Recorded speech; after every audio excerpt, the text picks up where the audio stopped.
Well, Brooke Nicholls, worship leader, singer-songwriter, author, you've toured across Canada. You've played hundreds of shows in 2019. Thank you, my friend, for being on the show today.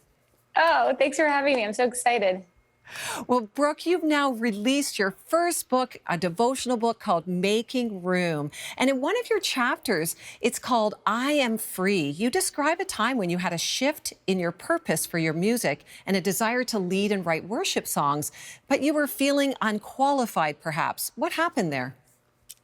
Yeah, I remember that night so clearly, actually. I was writing and singing pop music at the time, and I was feeling this shift in my heart. Like I wanted to so desperately be a worship leader and write songs for the church, but I was actually feeling like filled with shame. I thought, like, how could a girl like me with a past like mine possibly be used for the kingdom, you know? And I remember just sitting at my piano that evening, just feeling paralyzed in that shame. There's this verse in Isaiah 53, and it says, surely he took upon our pain and he bore our suffering, yet we considered him punished by God, stricken by him and afflicted. But he was pierced for our transgressions, and he was crushed for our iniquities. And it goes on just to talk about how, like sheep gone astray, all of us at some point have gone our own way and did our own thing. And it's funny, it was a verse that I had heard, many, many, many times in my life. But that night, something broke off of me as I was reading that chapter and just remembering that, Jesus actually paid the price for me so that I could live in freedom, so that I don't have to sit at my piano and feel like this. Yeah. And that night I wrote a song called I Am Free, and that's kind of where the title of the devotional comes from. Wow. I love that, Brooke, because I think there's so many of us that have experienced that moment of whether it's shame or pain from our past that says we are not able to move forward in what God has for us. And that's a voice from the enemy, isn't it? He wanted to hinder, because he, probably he would have no idea what was coming, but he knew that you were going to be a wrecking ball for Jesus. So he wanted to hinder you. And I'm so glad that you're living in that freedom. What motivated you to write a devotional book now? You've written many songs, but what motivated you to write a devotional book? Well, I started writing these little snippets of encouragement on my Facebook, probably 3 or 4 years ago. And I noticed that they just began to connect with people. And I thought, oh my word, people are responding to what I'm writing about. This is kind of cool.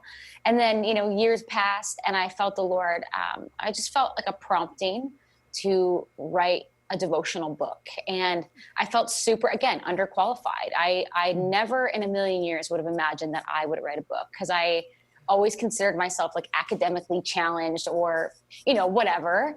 And again, God just broke that off me and said no, in me, you can do all things. Yes. And so, yeah, that's kind of how it came about. Mm-hmm. Well, you know what? God qualifies those who feel unqualified. And I'm glad you wrote it, because you're a beautiful writer. Why did you title it Making Room? Okay, so Making Room came from at the very beginning of this year. I always kind of go to the Lord and say, what is it this year that you want me to focus on? What am I turning my eyes to or shifting my heart towards? And last year, the word that he gave me was intimacy with him. And this year, the Lord gave me making room. And I didn't, and I laugh now. I'm 6.5 months pregnant. And so I'm laughing because of the double, meaning. Right. Okay, Lord, I'm making room all over here. That's so good. Congrats on that, by the way. Oh, thank you. Yeah. But I didn't really know what making room meant, if I'm being honest. So I sat with it and I studied it and I asked the Lord to reveal to me what it meant. But that's where the title comes from. But more than that, it actually comes from Isaiah, when Israel is in exile. And there's this verse, and it's Isaiah 54, and it says, increase is coming, so enlarge your tent and add extensions to your dwelling. Hold nothing back. Make the tent ropes longer and the pegs stronger. And so I felt like that was a call, God was asking me to do that, to make my tent ropes longer and to make my pegs stronger, to make room. Because I'm just reminded that when we make room in our lives, God can then come in and do what only God can do in our lives. And so that's kind Amen of to where that. making room comes from. Well, tell as viewers watch and they listen to that, I believe it's a word for many watching that God's saying to all of us, make room. How do we practically create space for God to move in our life? Yeah, the practical steps is almost the easy part. It's the creating space in your day to talk to God, to be in the Word, to fill your mind and your ears with things that are eternal. And that's the practical side of it. But what I've even learned more than just the practical, because when the Lord told me to make room, I thought, like, wait, God, like, I am in your word. I'm writing songs, devotionals. Like, I thought I would have considered myself someone who was making room. But what I learned is that it's actually more than just practical. There's a faith side that needs to be activated within us. It's like living in active faith, like ready to go.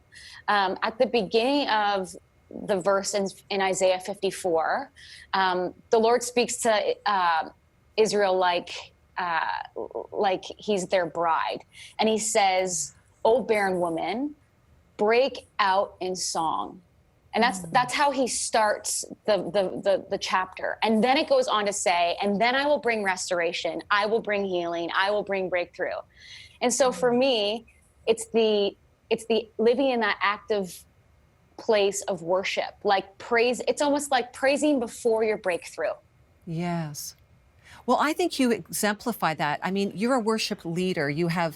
I've personally so been blessed by your leadership, Brooke. And I think there's a big biblical principle here that's profound. That is worship to make room for God, worship before the breakthrough, and worship when you can't see what's on the other side. Worship's so important to you, and I'm sure writing this book was an act of worship in many ways. What did you learn during the process of writing? Well, it's funny. Like I said earlier, when I started to write this, I just felt so like insecure and like, what am I doing? Like, there's adequate writers out there who write books. Like, I'm going to leave the book writing to those people. And I just felt like weak and incapable. And what I learned quickly is that when God calls us to do something, he gives us the supernatural strength to get through it, but not just to like get through it. Like we're dragging our feet to get through this, but like to get through it. And I came out on the other side of this, just feeling so empowered and so just like, I just reminded of God's faithfulness. So my faith has grown just from taking the steps of putting out this book. You know what? I think God, like anything, he loves faith almost more than anything else. I mean, without faith, it's impossible to please God. And I love that you stepped into the unknown in your fear and insecurity. You know, my favorite phrase is "do it afraid." I love that Right? phrase. Right? Like you've got to be willing to, it's an act of faith to do it when you don't feel qualified, when you don't have it figured out. And God loves that because he always shows up on the other side of our faith. So I thank you for taking that step. You wrote a recent song called "I Know," and it's beautiful. We're going to play it in just a few minutes here. But tell us, what was the inspiration or story behind this recent song? Yeah, I Know came just shortly after COVID hit. I had found out that I was pregnant. I was jobless, and we were in the middle of a global pandemic. And I felt totally stripped of everything that I knew myself to be honest with you. Both my husband and I just like were jobless and trying to navigate life. And there was just some really hard days, you know, when I've actually personally never struggled with like depression or anxiety. And I think for the first time, God gave me a glimpse of what that looks like and taught me what it meant to lean on him in those times. And the reality is there's some days where I didn't feel like I could get out of bed and like put on pants. You know, I just felt so sad and lonely and anxious. But the truth of who God is in my life is actually what continued to get me up day after day. The song talks about God being faithful, being our supply. Like there wasn't a day that went by where he didn't provide for us. He's just like so good. And so I needed to write. The song was actually just meant to be like a little prayer. I never planned to release it or to put it out or anything. But yeah, my hope is that it reminds people that God really is who He says He is, and like we can count on Him. Yeah. Well, that's a good word, Brooke. I think that's a word for all of us in this time of COVID, this time of uncertainty. And we're going to have the privilege now of listening to that beautiful song, I Know. Thank you, Brooke, for being with us today. Thank you, Lori. Enjoy this beautiful song.